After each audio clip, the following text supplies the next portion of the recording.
नाज़रीन आदाब, यह समय न्यूज नेटवर्क और आप देख रहे हैं 24 घंटे का उर्दू न्यूज चैनल आलमी समय। अपना खुसूसी प्रोग्राम स्पोर्ट्स राउंडअप लेकर हाजिर हूं मैं शबाब अनवर।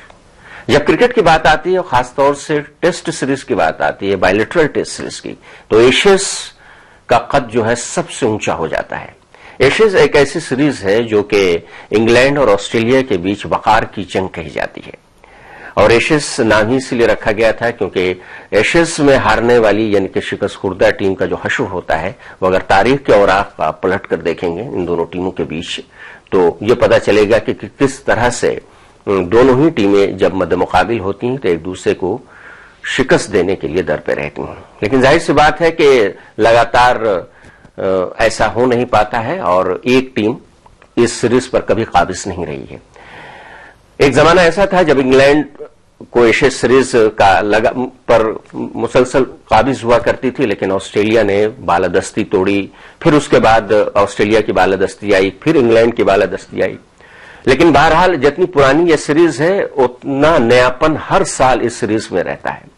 इस साल भी सीरीज चल रही है, बल्कि यूं कहा जाए कि सीरीज का फैसला भी हो चुका है और जो आखिरी टेस्ट मैच खेला गया इनके पिछला टेस्ट मैच उसमें जिस तरह से शानदार जीत दर्ज की, पहली पारी में सिर्फ 60 रनों पर जेर करके इंग्लैंड ने ऑस्ट्रेलिया को तो उसे देख करके ऐसा लगा कि एक मर्तबा फिर ऑस्ट्रेलिया के अचानक जो सभी स्टार जो मंजरेआम से गायब हो गए हैं, तो तू ही बता कि ऑस्ट्रेलिया तुझे हुआ क्या है, ये इबारत लिखनी पड़ रही है ऑस्ट्रेलियाई टीम को।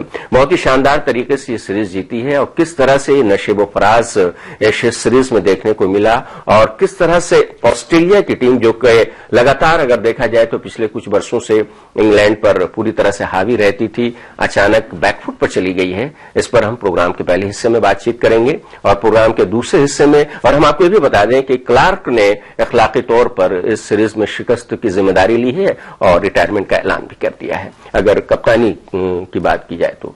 उसके बाद प्रोग्राम के दूसरे हिस्से में हम बात करेंगे बिहार क्रिकेट एसोसिएशन की एक खारिज आईपीएल में खिलाड़ियों से मुताल्लिक जो स्पॉट फिक्सिंग का मामला था उसे खारिज हो गई है। हम आपको आदित्य वर्मा जो कि अर्जी गुजार थे उनकी एक बाइट भी सुनाएंगे और किस तरह से यह मामला पूरी तरह से एक मरतबा फिर खटाई में पड़ता हुआ नजर आ रहा है, उस पर बातचीत करेंगे। स्टूडियो में मौजूद हैं इन बातचीत में दोनों मौजूदात को करने के लिए सीनियर स्पोर्ट्स जर्नलिस्ट मंसूरुद्दीन फरीदी साहब, जबकि फोन लाइन पर हमारे साथ होंगे हिंदुस्तान टाइम्स के साबिक स्पोर्ट्स एडिटर जनाब ज्ञाननाथ जी। तो आइए शुरू करते हैं स्पोर्ट्स राउंडअप।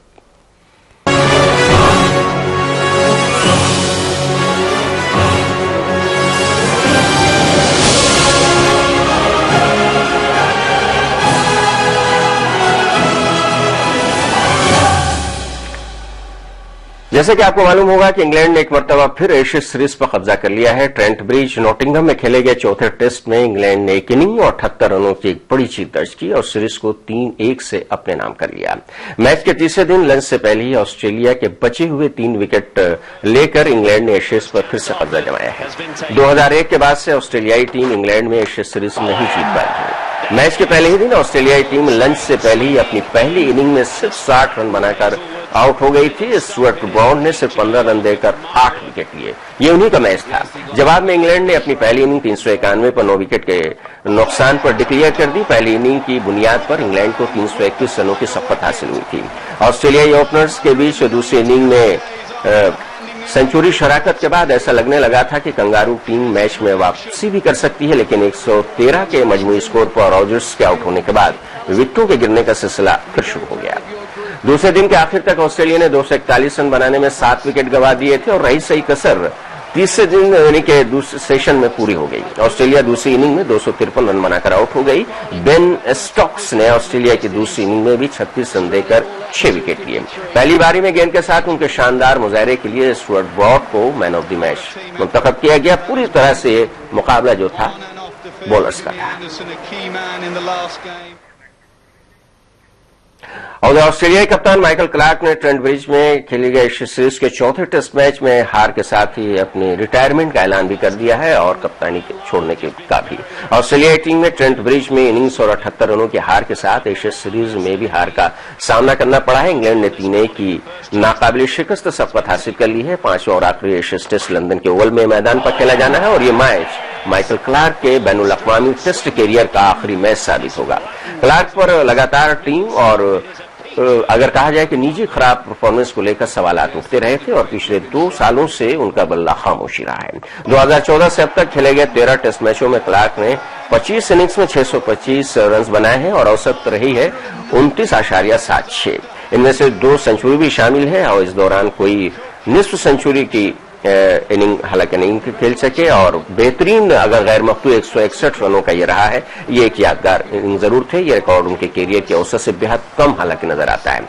अब तक खेले गए 114 टेस्ट मैचों में क्लार्क ने 197 इनिंग्स में 8,628 रन बनाए हैं। औसत अच्छा रहा है, 49.30 का औसत रहा है। हिंदुस्तान के खिलाफ बनाए गए 329 रन से उनका अब तक का बेहतरीन स्कोर रहा है। इस दौरान उन्होंने 28 सेंचुरी और 27 निफ सेंचुरी भी बनाई है अपने पूरे कैरियर में। लेकिन क्लार्क पर सवाल एशिया सीरीज में टीम को पूरी तरह से ठीक तरीके से न कर पाना है और इस सीरीज में खेले गए 4 टेस्ट मैचों में उन्होंने 117 रन सिर्फ 16.71 की औसत से बनाए। इसमें कोई सेंचुरी और निस्फ सेंचुरी शामिल नहीं है और बेहतरीन परफॉर्मेंस की अगर बात करें तो रहा है सिर्फ 38 रनों का। शुरुआत करते हैं स्टूडियो से मंसूरुद्दीन फरीदी साहब। एशिया सीरीज वैसे तो काफी नेक टू नेक मानी जाती है, लेकिन अब यह देखने को मिल रहा है कि मुकाबला एक तरफा हो जा रहा है। इस मर्तबा भी ऐसा ही हुआ है। इंग्लैंड ने जिस तरह से सीरीज जीती है उसे देखकर ऐसा लगता है कि ऑस्ट्रेलिया अब क्रिकेट के वजूद में धीरे धीरे खत्म होती चली जा रही है। शबाब साहब देखिए, टेस्ट क्रिकेट जो है वो एक टेक्निक का खेल है जिसमें तकनीक सबसे अहम चीज होती है। और देखिए, और दूसरी चीज ये है कि इसमें अगर आपका एग्रेशन और आपका डिफेंस, इन दोनों में एक बैलेंस होना चाहिए। और इस फॉर्मेट में आपको खेल के बुनियादी उसूलों का एहतराम करना जरूरी है, जो कि ऑस्ट्रेलिया ने नहीं किया। इस तरह अगर 111 बॉल पे 60 रनों पर टीम ऑल आउट होती है तो उसमें बॉलर की स्विंग बॉलिंग की तारीफ कर सकते हैं, लेकिन आप ये सोचिए कि 10 बैट्समैन 11 बैट्समैन क्या कर रहे थे। क्योंकि अगर 8 बैट्समैन स्लिप पे कैच आउट हो रहे हैं तो इसका मतलब ये कि उनकी टेक्निक में कोई ना कोई प्रॉब्लम है। तो उन्होंने उनके क्रिकेट पे कहीं ना कहीं पूरा का पूरा वनडे का कल्चर जो था वो हावी था, और उनकी यकसोई जो थी वहां पर मैच में नहीं थी। बिल्कुल सही कहना आपने। स्लिप की दीवार लगातार देखी गई और जिस तरह से स्लिप और उसके बाद गली भी देखी गई जी। इसका मतलब यह है कि ऑफ स्टंप से बाहर जाती हुई गेंदों को बेवजह छेड़खानी कर रहे थे ऑस्ट्रेलिया के बैट्समैन। लगातार इस सीरीज में भी देखा गया एक कमजोरी रही है। ज्ञानेनाथ जी से हम जानना चाहते हैं, खासतौर से ये जो पिछला टेस्ट मैच खत्म हुआ है और जो शर्मनाक शिकस्त हुई है ऑस्ट्रेलिया की, इंग्लैंड ने बहुत ही शानदार तरीके से इस सीरीज को अपने नाम किया है और क्लार्क को आखिरकार कप्तानी क्या रिटायरमेंट का ऐलान करना पड़ा है। तो एशिया सीरीज जो पहले कांटे का मुकाबला हुआ करती थी, अब ऐसा कुछ नहीं हो रहा है। क्या इस सीरीज में, या फिर जैसा कि फरीदी साहब कह रहे हैं कि तकनीक का खेल है पूरी तरह से टेस्ट क्रिकेट, उस तकनीक से अब धीरे धीरे अलग होती जा रही है ऑस्ट्रेलिया की टीम, क्योंकि जो उसके तकनीकी शोबे के जो माहिर खिलाड़ी थे रिटायर हो चुके हैं एक साथ कई। फरीदी साहब बिल्कुल सही कह रहे हैं और मैं उनसे पूरी तरह इत्तेफाक रखता हूं जी। देखिए, जहां तक जो है तकनीक का सवाल है तो टेस्ट और लिमिटेड ओवर दोनों की तकनीक में बहुत फर्क होता है जी। और अभी हम लोगों ने जैसा कि देखा कि तमाम स्लिप उन्होंने लगाया, जो कि एक टेस्ट मैच का जो एक तरीका होता है फील्डिंग अरेंज करने का। और अनफॉर्चुनेटली ऑस्ट्रेलिया के जो है ज्यादातर बल्लेबाज पूरी सीरीज में वनडे की तरह खेल रहे थे जी जी। और अगर हम ये कहें कि इस सीरीज में जो है बॉलर्स का जो है दबदबा रहा तो कहीं इससे भी वो जो है ऐसा नहीं लगे गैर मुनासिब नहीं है, बिल्कुल सही बात है। और वही वजह है कि ये बॉलरों की सीरीज रही है अभी तक, बॉलरों की सीरीज रही है। और ये भी कहा जा रहा है कि इंग्लैंड को अपने घर में अपने मैदान पर खेलने का फायदा मिल रहा है। तो क्या सिर्फ यहीं तक कह दिया जाए, कोई भी अगर कोई टीम अगर घरेलू सीरीज जीतती है तो ये कह दिया जाए कि अपने मैदान पर आप लोगों के दरमियान खेल रही है, क्रेडिट खिलाड़ियों को मिलना चाहिए? बिल्कुल नहीं, बिल्कुल नहीं। ऐसा जो है, ऐसा कहने का मतलब ये होगा कि हम खिलाड़ियों से उनके बेहतरीन जो प्रदर्शन उन्होंने किया है उसका सारा क्रेडिट हम छीन लेना चाहते हैं। ऐसा बिल्कुल नहीं है।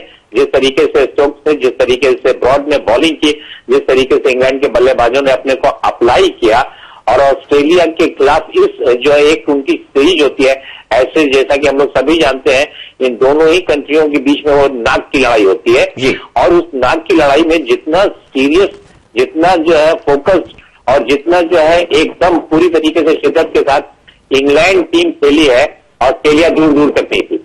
इंग्लैंड की टीम शिद्दत के साथ खेली है। ज्ञानेनाथ जी के इंटरनेशनल मैचों का उनके पास तजुर्बा है और उन्होंने इन दोनों टीमों को भी करीब से देखा है। फरीदी साहब, आपकी बात की ही उन्होंने तस्दीक की है। कुल मिलाकर 60 रन जब स्कोर कार्ड पर सुनने में यह मिला कि पूरी टीम आउट हो गई। आमतौर से टेस्ट मैच में और खासतौर से एशिया सीरीज में ऐसा देखने को नहीं मिलता है। लगातार हम ये कहते रहे कि जब से 50 ओवरों की क्रिकेट आई, उसके बाद फिर T20 आया, फटाफट क्रिकेट ने टेस्ट क्रिकेट को भी पूरी तरह से बर्बाद कर दिया है और जल्दबाजी में और बगैर किसी रूम के जो बैटिंग करने का जो एक चलन हो गया है बैट्समैन के और अपना फुटवर्क इस्तेमाल किए बगैर, उसका खामियाजा भुगतना पड़ा है। खासकर के इस टेस्ट मैच में हमने देखा कि गेंद को सही तरीके से परखा नहीं गया, बैकफुट पर गए, हर गेंद को ऑफ स्टंप के बाहर खेलने की या स्लिप करने की कोशिश की गई और उसका खामियाजा भुगतना पड़ा ऑस्ट्रेलिया के बल्लेबाजों को। तो क्या ये टेस्ट मैच जो कि जिसके बारे में कहा जाता था कि अगर किसी क्रिकेटर के क्लास को अगर जज करना है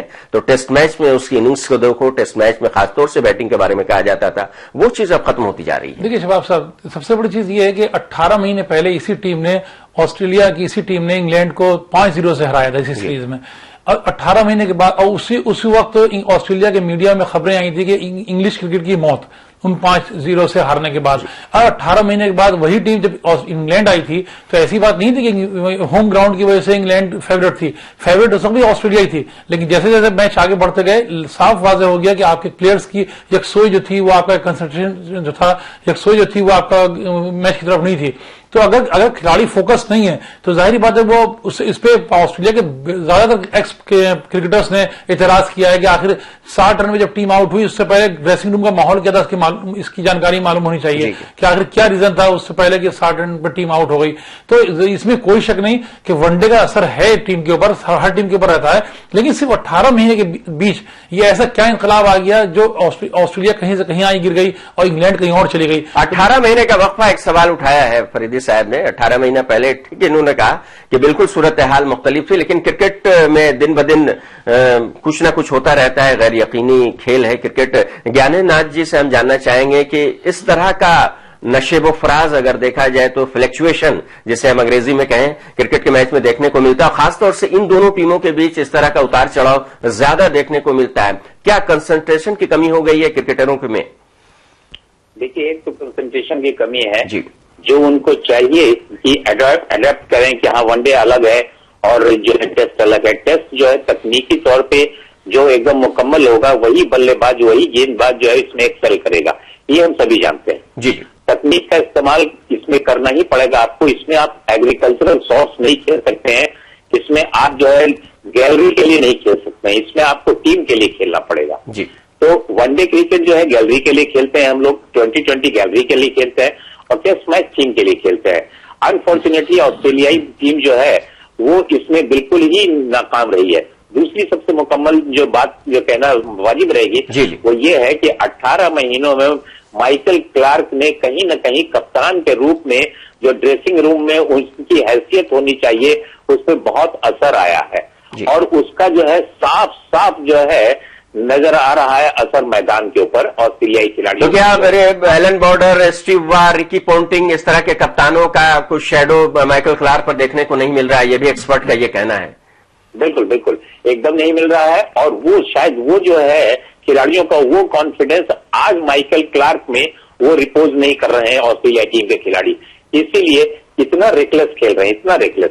बताइए कि 60 रन में कोई टीम आउट हो, ऑस्ट्रेलिया जैसी टीम जिसके पास बल्लेबाजी और गेंदबाजी इतनी हो और दूसरी टीम के ऊपर कोई प्रभाव नहीं छोड़ पा रहे, तो यकीनी तौर पे ये सोचने वाली बात है कि ड्रेसिंग रूम में भी सब कुछ जो है वो ठीक नहीं है। तो ड्रेसिंग रूम में सब कुछ ठीक नहीं है, ये इशारा मंसूरुद्दीन फरीदी साहब ने भी किया था। और अब देखना ये होगा कि अब आखिरी टेस्ट मैच जो लॉर्ड्स में खेला जाने वाला है वो महज एक रस्म की अदायगी होगी और जब सीरीज खत्म हो जाएगी तो उसके बाद फिर मीडिया और बोर्ड की तरफ से जो तरह तरह की जो बातें आएंगी, क्या क्या बातें निकल कर आती हैं, हम जाहिर सी बात है उसका तज्जिया करेंगे और फिर किसी नतीजे पर पहुंचने की कोशिश करेंगे। जी, इस सिलसिले में खबर ये आ चुकी है कि अयान हेली ने, जो उनके एक्स विकेट कीपर है ऑस्ट्रेलिया के, उन्होंने कहा है कि जो टीम के साथ उनकी खिलाड़ियों की बीवी हैं और गर्लफ्रेंड्स गई हैं, उनकी वजह से टीम की जो परफॉर्मेंस है उससे बहुत असर पड़ा है। तो चलिए, इस तरह के इल्जाम टीम इंडिया पर भी लगते रहे हैं और बीसीसीआई ने भी फैसला लिया है कि गर्लफ्रेंड और बेगमात को शायद बगैर मुल्की दौरे पर नहीं ले जाया जाए। लेकिन एक तबका ऐसा भी है एक्सपर्ट का और क्रिकेट शायकीन का जो इसे सही नहीं मानता है। उनका भी कहना है कि इन लोगों को भी क्रिकेट का मैच करीब से देखने का पूरा हक है, जिस तरह से आम शायकीन को है। बहरहाल, अगर कंसंट्रेशन मैदान से बाहर चला गया, चाहे अपनी बेगम या दूसरी बैठी कोई खातून को लेकर, तो फर्क तो पड़ ही जाता है। कोशिश इस बात के खिलाड़ियों को करनी चाहिए कि जब वो मैदान में अपनी टीम के लिए खेल रहे हैं तो पूरा कंसंट्रेशन सिर्फ और सिर्फ खेल पर होना चाहिए। ब्रेक का वक्त हो गया है। ब्रेक के बाद जब हम लौटेंगे तो हम बात करेंगे कि Aditya Verma cricket association of Bihar के सेक्रेटरी की एक अर्जी जो थी खारिज हो गई है अदालत से, और मामला आईपीएल स्पॉट फिक्सिंग का है और खिलाड़ियों को नामों से लेकर ये मामला है। और सबको मालूम है कि आदित्य वर्मा ने ही सबसे पहले स्पॉट फिक्सिंग का मामला उठाया था और घेरे में लाया था एन श्रीनिवासन को। हमारे साथ स्टूडियो में मौजूद रहेंगे मंसूरुद्दीन फरीदी साहब और फोन लाइन पर ज्ञानेन्द्र जी भी होंगे। हम लौटते हैं तो बात करेंगे ब्रेक के बाद।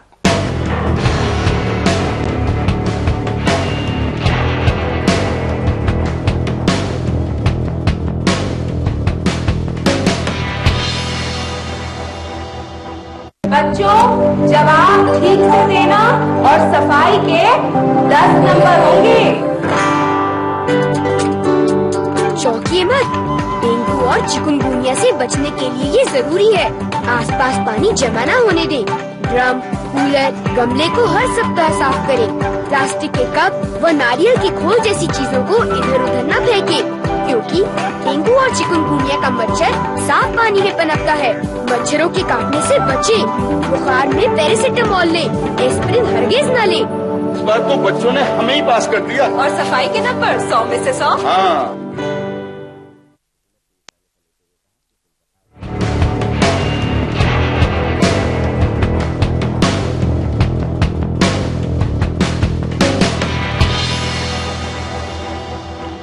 वक्फे के बाद एक बार फिर आपका खैर मकदम है। आप देख रहे हैं स्पोर्ट्स राउंड अप। अब बात करते हैं आईपीएल स्पॉट फिक्सिंग से मुताल्लिक खबर की।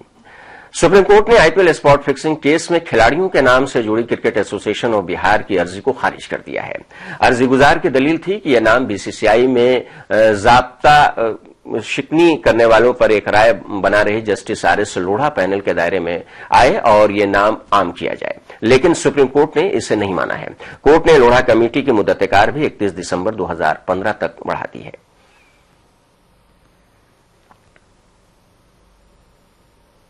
और अर्जी गुजार बिहार क्रिकेट एसोसिएशन यानी कि क्रिकेट एसोसिएशन ऑफ बिहार के सेक्रेटरी आदित्य वर्मा ने क्या कहा, ये सुनते हैं।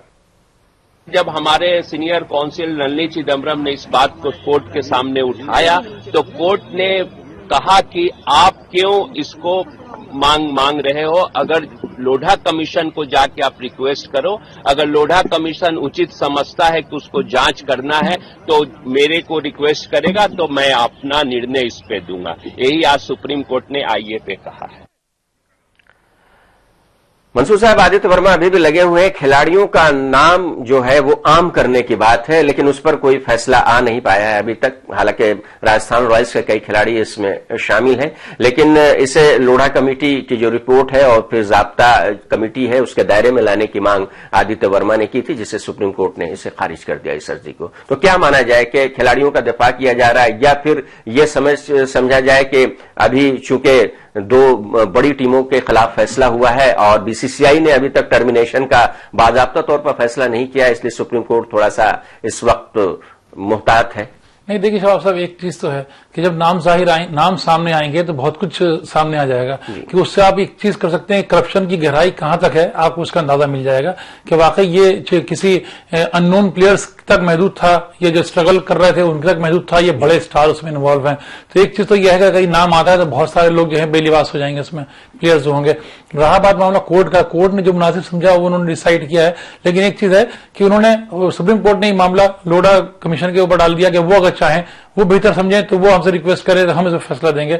जाहिर बात है कानूनी लड़ाई है, इसमें कहीं ना कहीं पेच आएंगे इनके, तो उसके लिए लड़ाई जो है 31 दिसंबर तक मुद्दत-ए-कार में तोसी है लोढ़ा कमेटी की, और हो सकता है कि इसलिए तोसी की गई है कि उस दौरान उनको वक्त मिल जाए कुछ और करने का, क्योंकि अभी तक जो रिपोर्ट लोढ़ा कमेटी ने पेश की है वो बहुत इत्मीनान बख्श रिपोर्ट कही जा सकती है। हालांकि बीसीसीआई दो हिस्से में बटी हुई है अभी दोनों टीमों को लेकर के, राजस्थान रॉयल्स और अगर चेन्नई सुपर किंग्स के टर्मिनेशन की बात की जाए। हम ज्ञानेंद्र जी से बात करेंगे। ज्ञानेंद्र जी, टर्मिनेशन की बात जहां तक की जाए तो राजीव शुक्ला जो कि आईपीएल गवर्निंग कमेटी के चेयरमैन हैं, उनको ये पूरी रिपोर्ट देनी है अपने दूसरे अराकीन के साथ कि इन दोनों टीमों के साथ क्या किया जाए। 29 अगस्त को गवर्निंग बॉडी की मीटिंग भी है बीसीसीआई के सेक्रेटरी और दीगर ओहदेदारान के साथ। तो हम स्टूडियो में अभी जाते हैं, तो क्या आपको लगता है कि 29 अगस्त की मीटिंग में कुछ फैसला इन दोनों टीमों के बारे में हो सकता है, और फिर खिलाड़ियों को के नाम आम करने की बात जो आदित्य वर्मा ने कही है उस पर आगे कोर्ट मजीद फैसला करेगा 29 अगस्त के बाद? देखिए शबाब साहब, बोर्ड की हर फैसले पे, हर मीटिंग पे देखिए सियासत हावी है। अभी कोई भी मामला, कोई भी बड़ा फैसला मेरे ख्याल में शायद 29 तक ना आए। तो और अगर इस मामले में किसी टीम के खिलाफ कोई फैसला होता भी है तो इसमें इनको प्लेयर्स के लिए कोई रास्ता निकालना जरूरी हो जाएगा, क्योंकि उनका 2 साल का करियर जो है वो दाव पे लग सकता है। हम लोगों को वेट करना पड़ेगा। लेकिन एक बात है कि फिलहाल जो बीसीसीआई के अंदर जो भी रसाकशी चल रही है, जो वहां पर ओहदेदार हैं, उनकी वजह से मुझे लगता है कि ये मामला भी थोड़ा, और दोनों ही टीमों ने फिर कोर्ट में भी जाने की बात कह दी है, तो मामला कानूनी पेचीदगी का भी हो सकता है। बिल्कुल इसमें तो ये मामला खींचेगा। हमें मेरे ख्याल में बीसीसीआई फौरन को फैसला नहीं लेगा, क्योंकि अगर मामला कोर्ट में पहुंचता है, वहां कोई जगह बीसीसीआई को झटका लग गया तो वो नहीं चाहेगा कि वो मामला वहां पहुंचे।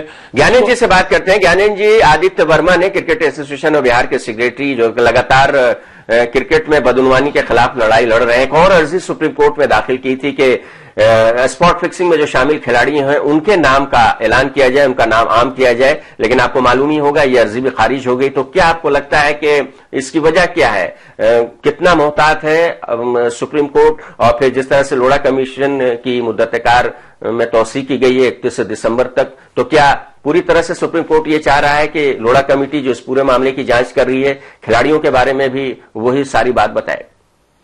हाँ, यकीनी तौर पे जो सुप्रीम कोर्ट का रुख है और जो इनकी अर्जी को उसने मतलब पूरी तौर से नहीं लेकिन फौरी तौर से खारिज किया है, जी जी, ये अपनी जगह पे है, क्योंकि ये कानूनी शक्ल आज की तारीख में यही बनती है। जी जी। और लोढ़ा कमेटी को उसने समय दे दिया है कि इतने समय तक आपको जो है ये करना है, और खिलाड़ियों के नाम जाहिर तौर पे लोग भी जानना चाहते हैं, लेकिन शायद कुछ बड़े नाम उसमें इन्वॉल्व हैं, ये हम लोग कयास लगा सकते हैं। उससे और भी जो है बहुत सी चीजें निकल के सामने आएंगी, तो कोर्ट ने शायद इसे बेहतर समझा और उसे लगा कि लोढ़ा कमेटी। लेकिन ज्ञानेंद्र जी, खिलाड़ियों की बात हम कर रहे हैं, अभी तो बीसीसीआई इन दोनों टीमों के बारे में ही फैसला नहीं ले सकी। राजीव शुक्ला कुछ और कह रहे हैं, अनुराग ठाकुर कुछ और कह रहे हैं, 29 अगस्त को कुछ फैसला होने की बात है। तो कैसे माना जाए कि लोढ़ा कमेटी की जो सिफारिशात है उस पर पूरी तरह से अमल होगा और जो क्रिकेट में गंदगी पैदा कर रहे हैं उनको सजा मिलेगी? कैसे माना जाए? अब देखिए, ये जो आदित्य वर्मा की जो सारी की सारी अर्जी थी उसमें ये भी था कि बीसीसीआई उसकी लीपापोती करने की कोशिश कर रहा है, और इन दोनों टीमों को जो है मोहलत दी जा रही है जानबूझ के। ये उन्होंने ये बात कही थी, और उम्मीद है कि इस बात में काफी हद तक सच्चाई है, और ये उनका सिर्फ आरोप नहीं है, ये अपनी जगह पे सही मालूम पड़ रहा है कि जिस तरीके से बीसीसीआई जो है कभी इधर कभी उधर कर रही है, ऐसा लग रहा है कि शायद वो मामले को रफा दफा किसी तरीके से करना चाहती है और समय ले रही है। जी मंसूर साहब, ज्ञानेंद्र जी का ये कहना है कि ऐसा लगता है कि आदित्य वर्मा जी ने अर्जी दाखिल की, उनका भी यही कहना था कि शायद बचाने की कोशिश की जा रही है, काफी मेहनत की गई है इस गंदगी को बाहर सामने लाने के लिए। शबाब साहब देखिए, असल में यहाँ जितने भी बीसीसीआई में जो भी सियासी जंग चल रही है, यहाँ सबके अपने अपने मफादात हैं, सबके अपने इंटरेस्ट हैं, और हर कोई अपने इंटरेस्ट का दफा करने के साथ दोनों पार्टियां एक दूसरे को भी बचाने की कोशिश करेंगी। इसमें जाहिर बात यह है कि अगर एक साइड का कोई आदमी डूबता है तो दूसरा वाला भी है वो भी सामने उभर के सामने आ जाएगा। तो यहाँ मसला ये है कि एक हमाम में सब बेलिबास हैं, तो इसलिए हर कोई अपने आप को बचाने की कोशिश कर रहा है, और दोनों में अंडरस्टैंडिंग हो रही है, तो वो ऐसा रास्ता निकालने की कोशिश कर रहे हैं कि सांप भी मर जाए, लाठी भी ना टूटे, सब कुछ वहीं का वहीं रह जाए। हालांकि पहले ये बात आई थी कि ऑक्शन होगा, 2 नई टीमों को लिया जाएगा, फिर बात आई कि बाहर से यानी कि गैर मुल्की 2 टीमें भी आ सकती हैं। हालांकि अनुराग ठाकुर ने कहा कि बाहर से कोई टीम नहीं आएगी, लेकिन 2 नई टीमों के ऑक्शन की जो बात कही थी वो अभी पूरी तरह से इल्तिवा में है, और 29 अगस्त का इंतजार किया जा रहा है। 29 अगस्त हमारे मुल्क में हमारे नाजरीन जानते होंगे कि योम स्पोर्ट्स के तौर पर मनाया जाता है, स्पोर्ट्स डे के तौर पर मनाया जाता है। हॉकी के जादूगर मेजर ध्यानचंद का उस दिन योम पैदाइश है और उस दिन पूरे हिंदुस्तान में खेल तकारीब 29 अगस्त को मुनक़िद की जाती हैं। और चाहे राजीव गांधी खेल रत्न हो या अर्जुन अवार्ड हो, राष्ट्रपति भवन में सदर जमहूरिया हिंद 29 अगस्त को ही ये सारे अवार्ड तकसीम करते हैं। लेकिन उसी दिन एक अहम फैसला होने वाला इन दोनों टीमों के बीच। जैसे कि खबर आई है कि 29 अगस्त को आईपीएल गवर्निंग बॉडी की मीटिंग है, बहुत इंपॉर्टेंट, और उसमें राजीव शुक्ला की क़यादत वाली जो आईपीएल गवर्निंग बॉडी है वो अपनी तजवीज पेश करेगी। अब देखना यह है कि इन दोनों टीमों का मुस्तकबिल क्या होता है, इसी दिन यह फैसला होगा। खेल और खिलाड़ियों का दिन होता है 29 अगस्त, लेकिन देखना है कि कुछ खिलाड़ियों को शायद उस दिन मायूसी न हो जाए। स्पोर्ट्स राउंडअप का वक्त यहां पर खत्म हो गया है। हम शुक्रिया अदा करेंगे ज्ञाननाथ जी का फोन लाइन पर हमसे जुड़ने के लिए और स्टूडियो में आने के लिए मंसूरुद्दीन फरीदी साहब आपका भी। तो नाज़रीन, स्पोर्ट्स राउंडअप में बस इतना ही। आप इस प्रोग्राम को और आलमी समय को इंटरनेट पर भी देख सकते हैं। लॉग ऑन करें हमारी वेबसाइट समयलाइव.com पर। तो फिलहाल दीजिए इजाजत, लेकिन आप देखते रहिए आलमी समय।